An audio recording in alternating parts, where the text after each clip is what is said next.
to the fourth and final video of the evening. Up this time is Sanitarium. Right. So where to begin with this one? Um, I suppose it is prudent to mention a bit of the history of horror in adventure games because those are long-standing bedfellows, probably to the beginnings of the genre. Like, I would say that for a while there, adventure game was the most common and probably most effective mechanical genre to fit with the horror thematic genre. mm, I suppose, but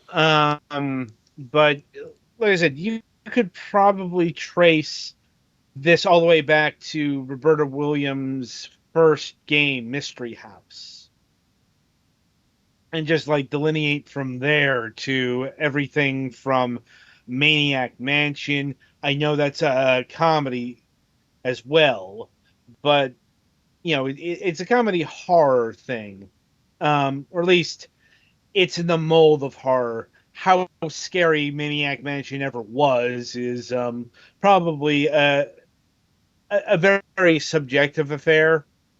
Like, or the old Mac Ventures, Shadowgate and the Uninvited, you know, through the 90s, where we got things like Gabriel Knight and Laura Bow and Phantasmagoria, up to 1998, where we have Sanitarium, which is considered to be one of the finest horror adventure games to have ever been created. Or at least that's what people who like the game tend to purport.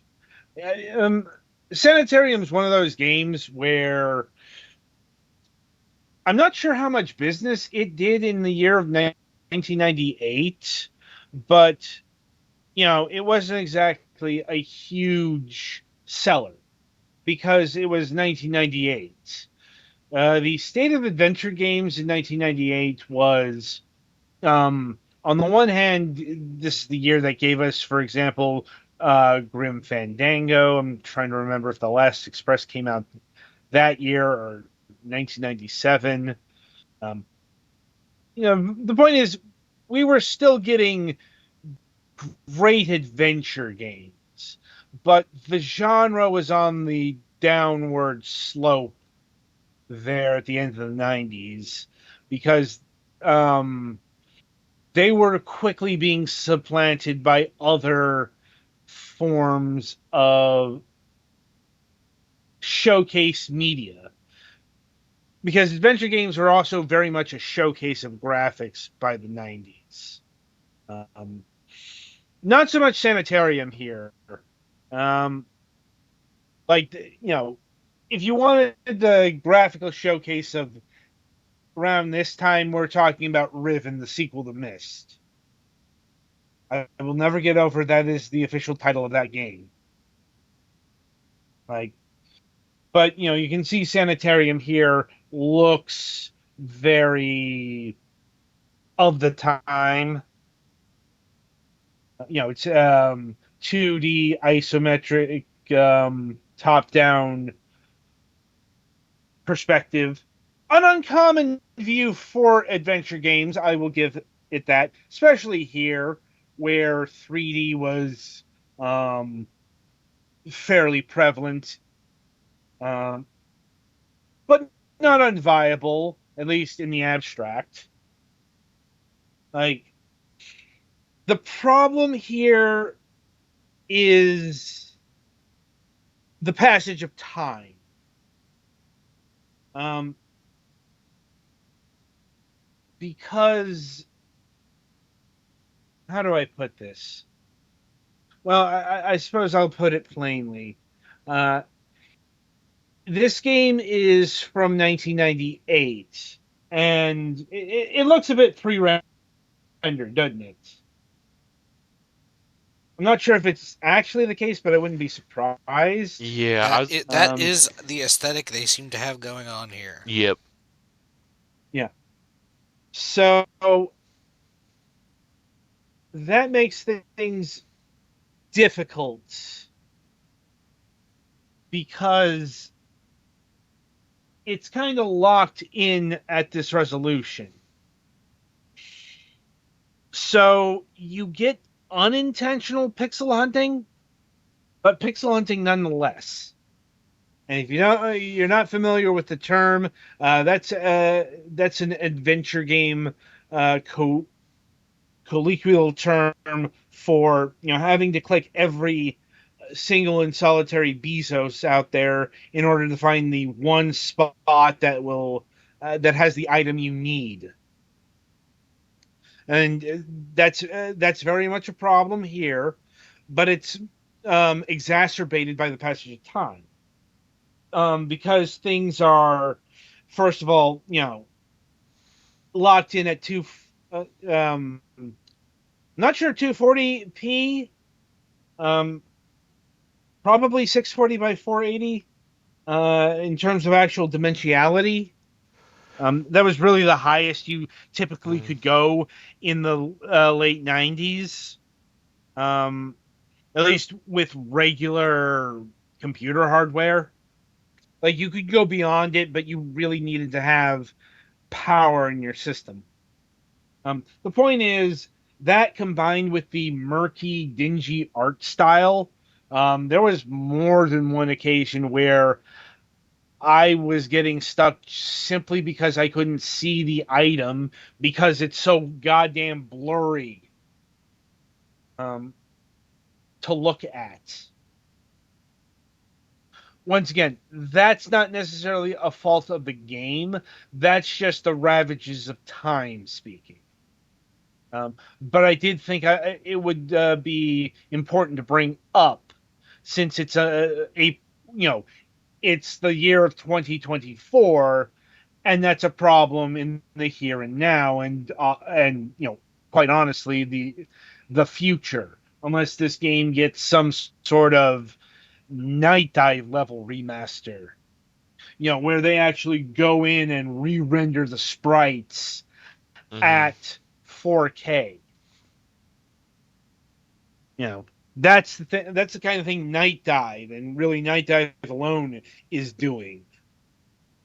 Mm-hmm. No offense to Pico and .emu and whoever else worked on this. Um, they're just operating on another plane right now. Yeah, I mean maybe also limited run with their carbon engine stuff. They're not really into upscaling from what Mm, I've seen, fair enough. or or going like, what I'm talking about isn't even, that's not an engine upscale or any kind of upscaling. Mm, That's actually going in and reworking the assets to make it fit within modern day parameters. That's what Night Dive is doing now. Like, um, anyway, and yes, this is very much an adventure game. Um, like you see here, Petty is stuck in the asylum tower. Um, I suppose two other things to highlight, that are, at least in my estimations, problems. One of which honestly got me to quit the game. The first of which is this game, for whatever reason, you have to hold down the right. Um, I think that it's the right mouse button. It could have been the left. I don't remember. Yeah, you have to hold down one of the mouse buttons to move. You have to keep it pressed down. it's right, I don't know why they did that. Uh, especially when okay, Waz the was point is, there. not so much WAS, because that wouldn't have been an improvement. Point and click was very much a thing. Fair. We had mastered it by 1998. Like, motherfucker, this is the same year that Baldur's Gate came out. That's a point and click for Days Fest. Hmm. Diablo 2 was 2 years away. Like this was, that's a control scheme that was well mastered on the PC, and I'm doing this fucking archaic, clunky shit. And the thing is, I'm not even sure why. Unlike with say Grim Fandango, which also had a clunky control style. Well, that's because it's fully 3D.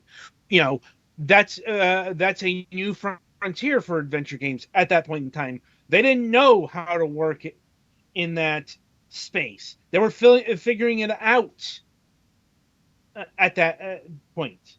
Here, we knew we knew how to do this, and this is wrong, and and the thing is, I don't see what the point was.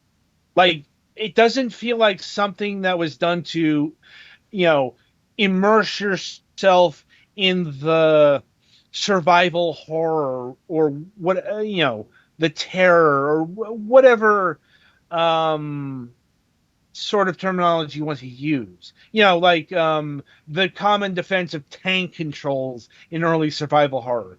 Well, Hmm. the clunkiness adds to the survival horror to it all, which is honestly a never ending debate. I know because I've seen that debate go on since the late 90s. Hmm. I'm like, um, but that was just very much how people made that style of game work because of various factors. Once again, new frontier, yada yada yada. Here, there's no reason for the controls to be this fucking tedious. Like they're not bad, but it's like having to hold down um Max's movement for the entirety, like wanting to get from one side to the other instead of drag, drop, click, point, except done. Hmm. You know, it's baffling. And the other thing is, this is a game that takes great pains to make distance matter. And what do I mean by that? I mean, like, if you want to talk to someone here, you have to be right by them. Hmm. Like, anyway, Petty, if you're stuck, you actually want to go into the cell. If I'm remembering correctly, you want to go into the cell right here. This one? No, no, no, no. Below, below. You're looking for a blanket. This is actually the first thing this ties back to what I was talking about because I had a problem finding this blanket because it's so dingy around here. And it's in one of the cells, which is extra fucking dingy. Oh, a Uh, towel? Yeah, towel. No, it's a blanket because it's what the it's what the inmates are using to. Oh no, it's right there. Yeah, yeah, that thing. Yeah, a towel? Yeah, towel. Get it. Yeah. See, I had it. I was having a problem seeing that Because, yeah, because like when of I went in there the first time and clicked around, I was like, oh, this is filthy. It's like, okay, cool. yeah. Clearly there's nothing for me to do here. Bye, you know? No, no, there was. Like I said, that kind of sums up the game in general, in my estimation. It's a lot more clunky than its fan base would have me believe. Um, to the point where I did find it to be a deal breaker. Hmm. After a while. Like, I imagine even this would have pissed me off back in the 90s. Yeah. Um, but once again, this is a very tried and true adventure game. Like, okay, you know that towel you just got, Petty? You Hmm. want to go to the other side. You want to go to the wire that's Oh, hanging. Yeah, keep going, keep going. Don't go down the stairs. Go to no, no, no, no, no, no, no, dude, no. you are Yeah, like 5 seconds behind me. yeah. Sorry, I'm trying to navigate as best I can here because of that. Go up the stairs. Go up the stairs and go to the balcony. This is I need this to prove my point. Where my Go up this. I am Go up up the the stairs. stairs. I am up the stairs. All right. All right. Go right on the balcony to the Damn it. to the end over near the wire. Okay. Yeah, and then use the towel on the wire. And in order to access the towel, you need to click max,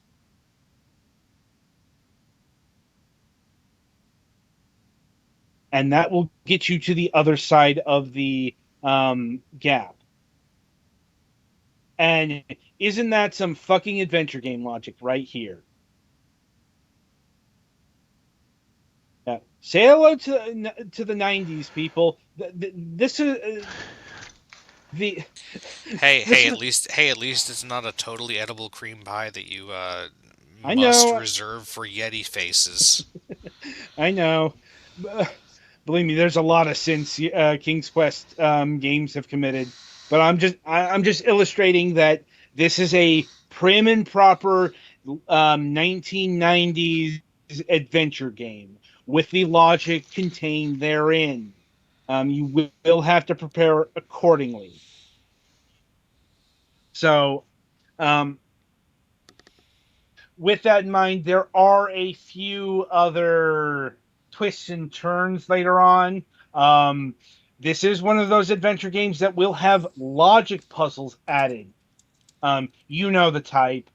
They're not use item here in order to get place or open door or whatever. It's you've got this thing and you've got to rearrange it or you got to Mhm. put all the pieces Plug in. the right You know, cables in for the yeah, VCR and then turn it on.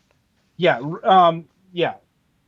This is fairly simple, but it's a good example of what you're going to be facing here. It does break up the monotony of for lack of a better term, standard point and click adventure game puzzles. Um, the third type of thing is much more against the grain, and I'm not exactly sure what the word is because they're action sequences. Like, so in the next chapter, there will be a sequence of events that leads you into a pumpkin patch. And once Max gets into the pumpkin patch, he goes and picks up a scythe, which he will use to attack crows on his way to the end of the pumpkin patch. He's got to keep the crows away because they'll be pecking at his eyes otherwise and draining his health. Um, and at the end of the path, you face off what I can only call, a haunted scarecrow boss. There's a puzzle in order to figure out how to defeat him, but it's still more action sequencing. And you can die in those sequences.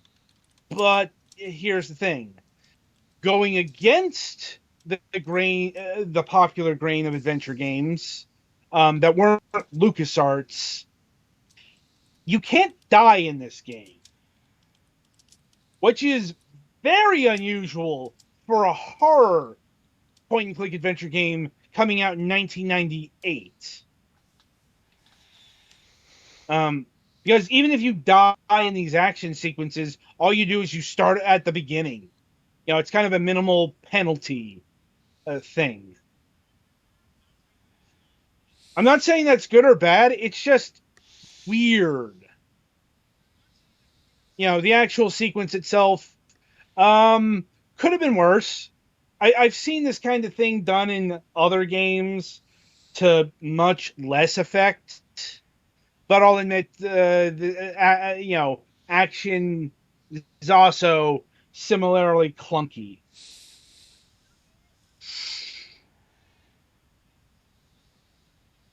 As far as how effectively this game conveys the horror elements, I'd say fairly well. Um,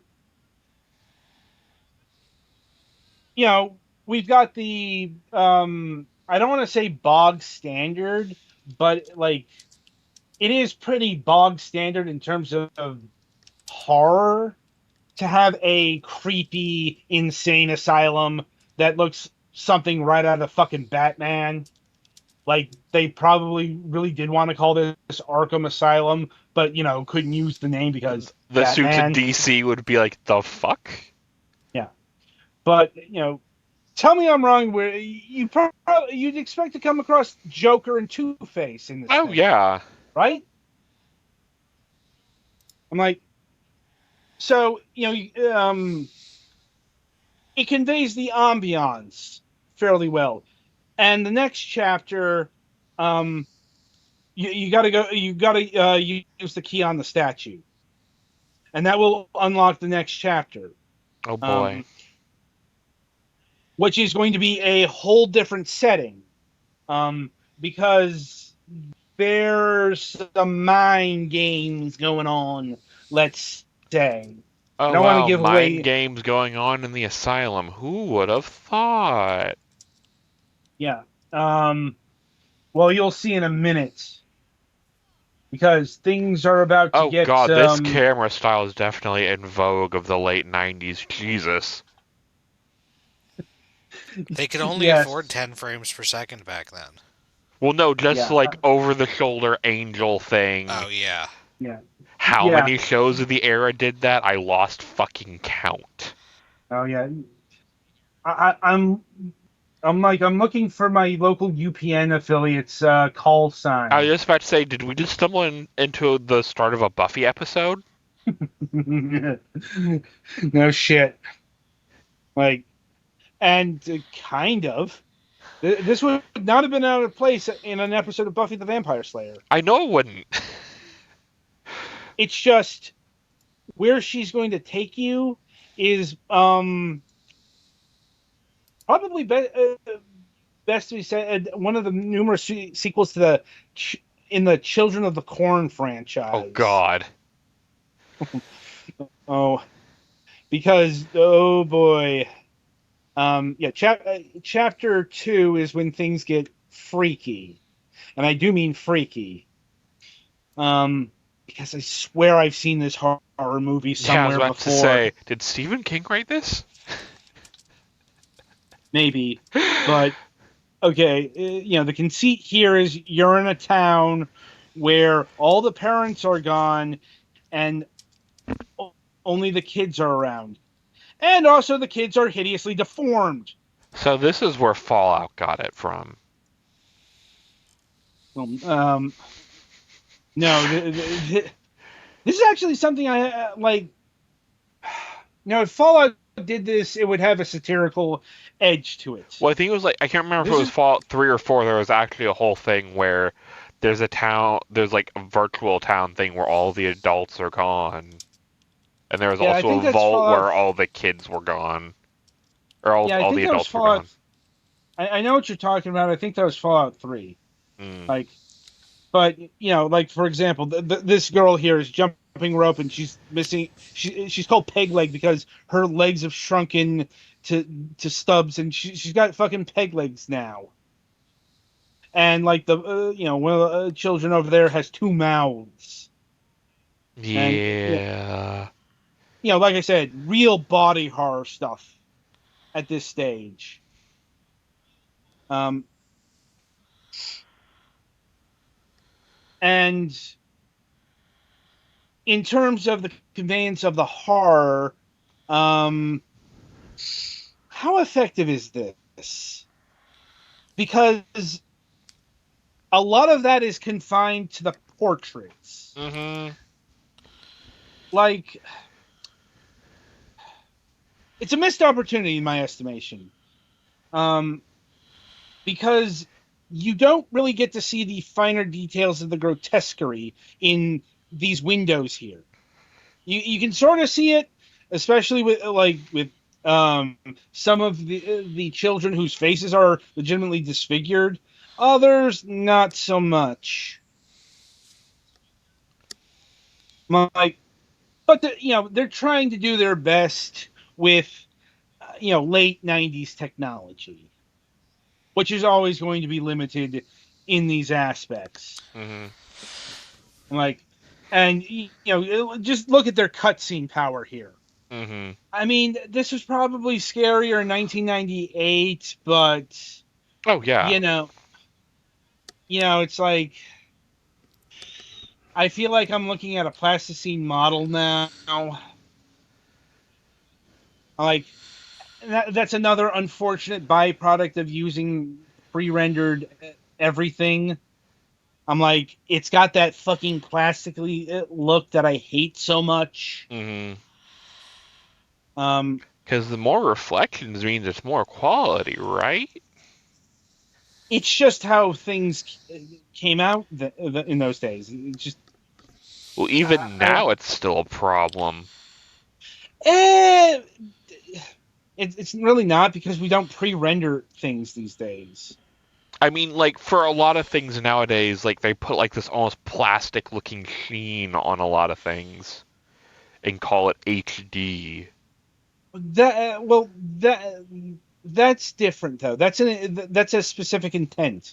You Mm. know, this thing looking like a low, yeah, a load of action figures is more just how things were done in those days. It's a byproduct rather than a specific intent.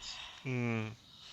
Once again, this cutscene, it's fine for the age. Yeah. It doesn't look good to us in 2024, but it's perfect. In fact, it's a cut above of some cutscenes here that you could find in 1998 and years surrounding. Really, like its production values overall aren't bad. The thing that sinks this is try to guess. No idea. Voice acting. All right. See, I can't hear the voice acting because of I Oh boy, that know. sure is a thing they did in a certain way at a certain period of time. Yep. And unfortunately, it affects this game as well. Not so much our protagonist, Max. He sounds fine. mm, Maybe could have taken a few acting lessons to emote better, but trust me, he's doing better than a lot of the NPCs, which, ooh, we got a lot of that shitty 90s voice acting in this game. what am I fighting for? Yeah. Jill Sandwich, if you want to horror orient it. I'm later on, You were almost a master of unlocking. yeah. Like later on, like in the next chapter, there's a Southern preacher, um, who talks about the House of Bob. I think he's actually supposed to be, like, I think he's actually supposed to be satirical, but he's kind of undercutting the horror edge there because I can't take this guy seriously because it's so over the top, and he's named Bob, the Reverend Bob. See, that just putting that name and Reverend, it gets a laugh. It's funny. Max, Sarah would like to see you But now. ultimately, what I'm saying is, yeah, like if they were to do a remaster of the game, number one priority is to recast this thing Hmm. because it really robs the atmosphere in this game. And that is unfortunate because unlike say Resident Evil, which could much more easily lean into it, not without controversy. Mm-hmm. This game is too straight laced to be funny.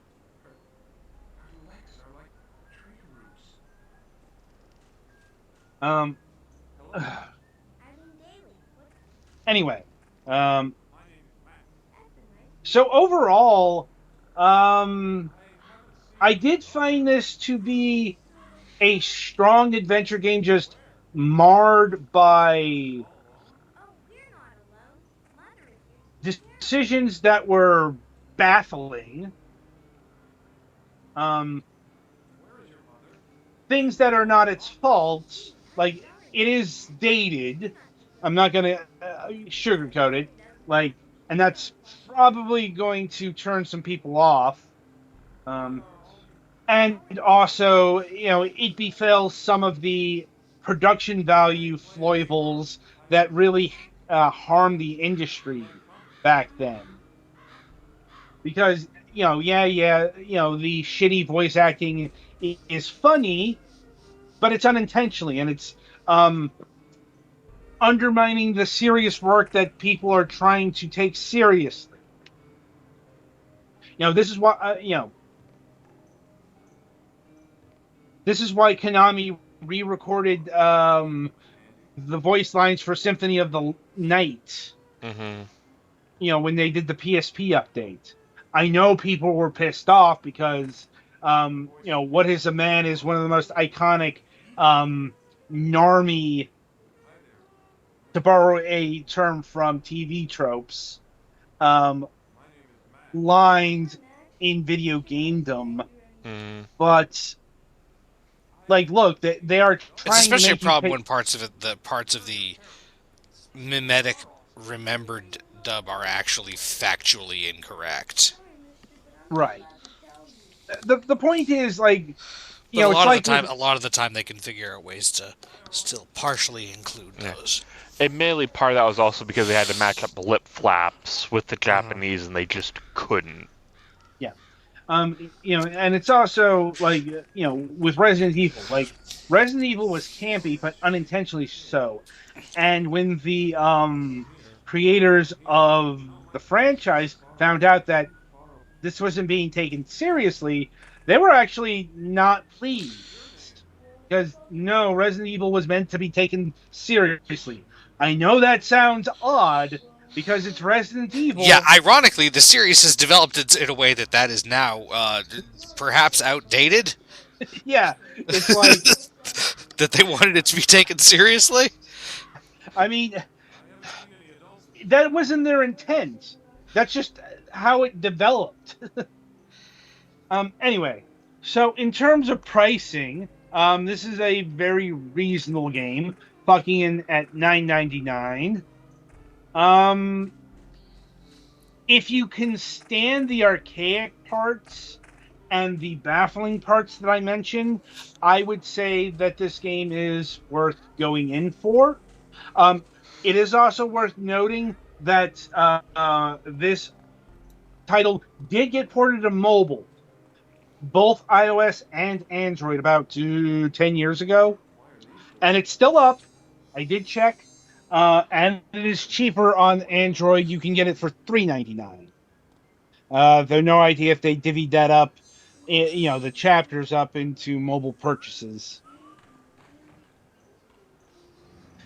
So ultimately, like, I give a cautionary recommendation.